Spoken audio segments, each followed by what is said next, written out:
There is no passion, there is no aggression, there is no mindset with this hockey club. The Vancouver Canucks drop their first game of the season, and it is a bad one. This is where I start to feel the effects of having mostly a Vancouver Canucks-related fantasy team.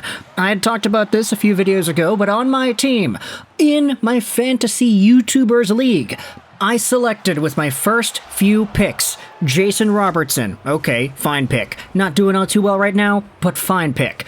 Then I selected Pettersson in the second round. I selected Hughes in the third round, JT Miller in the fourth round, and then proceeded to get Tyler Toffoli, Andrei Kuzmenko, Jared McCann, Jacob Markstrom, and a few other Vancouver Canuck former and current guys. But this was the first game out of the three the Canucks have played so far where I start to feel the effects.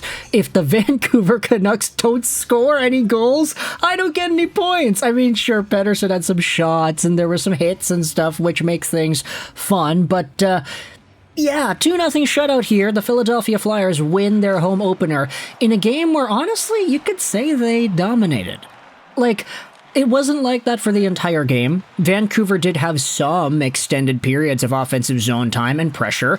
The full pressure bar on the ice was lighting up once in a while for the Canucks in this game, and especially towards the end, they had a bunch of power plays that just couldn't go, but for all intents and purposes, in terms of the chances, in terms of the shots, the Vancouver Canucks got dominated, and the only good player here tonight was Thatcher Demko. Demko, buddy, I am so sorry. You had to recover from the flu, come back, join this team on the road trip, and play that? What was that? Demko made like 5 spectacular expected goal saves, and he just got better as the game went on, it seemed. The Canucks ultimately lose this one with goals coming from, firstly, you had Egor Zamula scoring his first goal in the NHL, so there you go, nice to see him getting on the board. Big defenseman, he had a long shot from the point that went by everybody, big screen on Demko, he couldn't really see it, it was a laser going bottom glove side there. That goal took place like 2 minutes into the game, and the Vancouver Canucks were not able to respond afterwards with any goals of their own. Now, admittedly, they did look good. Like, right after the Zamula goal, you had like 3 shifts worth of great zone time from the Dakota Joshua line, from the Miller line, and then from the Pettersson line. But as was the case with the entire game here for Vancouver, they couldn't execute. A lot of these passes were off the mark, a lot of the shots were wide, a lot of the shots were blocked by their own team, and it just was a really sloppy game. That carried over for the entirety of this 60-minute showcase, with the second period being the absolute worst for the Canucks. But before we get onto that, we have to talk about the goal at the end of the first period. It's Sean Couturier who comes in on a breakaway, because, yeah, the Canucks had a lot of those, given up on them, unfortunately. Elias Pettersson slashes Couturier on the break, which results in a penalty shot, and Couturier does the good old classic NHL 23 L2X move, protect the puck. He spins around, pivots to the backhand before pulling it really far onto the forehand and getting it right by Demko. Great move, great shot. This is the type of goal that would always go in the former NHL games, not the one that you're watching right now, because the new one, NHL 24, removed that button.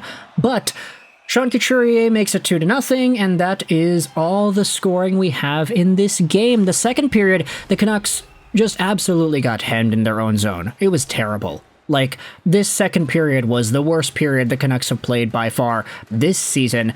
The shots on goal in just the second period were 23-2 for Philadelphia.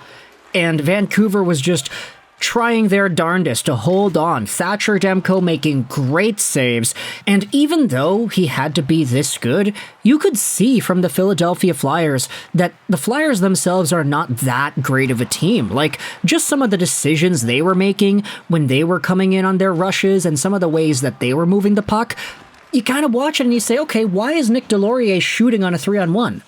Like, it's a 3-on-1, you have 2 other guys, why are you shooting that? And you went too high. Some of these other plays, throwing the puck in front of the crease and having the Canucks swat away at it, it results in some really nice action, like Bobby Brink got robbed by the pads of Thatcher Demko just on the doorstep there. But some of these plays where the Flyers are moving it around, you're like, okay, yeah, there was a pass there on the far side. Why didn't you take that? Why are you shooting it on a 2-on-1 rush? What are you doing? Like, the Flyers didn't have the best strategy when it comes to offense, but what they did have was a hustle and precision that allowed everything to work. They outworked the Canucks in this one, and the Canucks were very sloppy when they did have their few moments of game, especially after the first period. It was only really during the first where they had pressure that felt like it could have resulted in a goal. Sure, the Canucks have a few power plays after in the third period, etc., but like, at this point in the game, Pettersson had blocked a shot from Tyler Myers. He was really off. He was missing passes. Quinn Hughes was making odd plays as well. His passes consistently getting picked off by guys like Cam Atkinson. It was really strange. The Philadelphia Flyers, for what they were trying to do, they played almost perfectly. So it is kind of weird that I said that they didn't play too well, because there were some decisions that I felt the Flyers made where it was just like, yeah, I don't really know about that one. Like, some of the puck movement strategies they used in the O-zone were not really amazing. They weren't really anything revolutionary or whatever. But even though you had some plays where the Flyers might have goofed up, at the end of the day, their plan worked. They out-hustled the Vancouver Canucks team that was hot and coming off of a 2-game series win over the Oilers, and Demko stands up tall as the best Vancouver Canucks player by a mile because of it. There is a Canucks goal that is scored in this third period that was inevitably taken away. It was Connor Garland in front. The puck was thrown on goal by Carson Soucy. Brock Besser was in the crease screening the goalie, but he was a bit too far in there. Connor Garland ends up putting the puck in the back of the net on the rebound, and that ends up getting disallowed.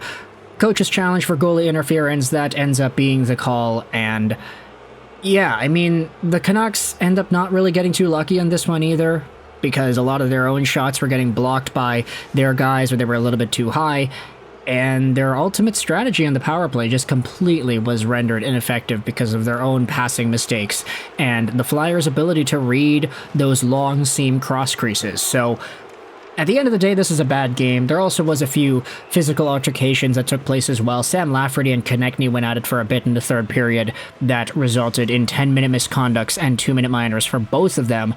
Power plays were really uneven in this game up until the end when the Canucks got 2 calls, and they had power play opportunities where they just could not capitalize on them.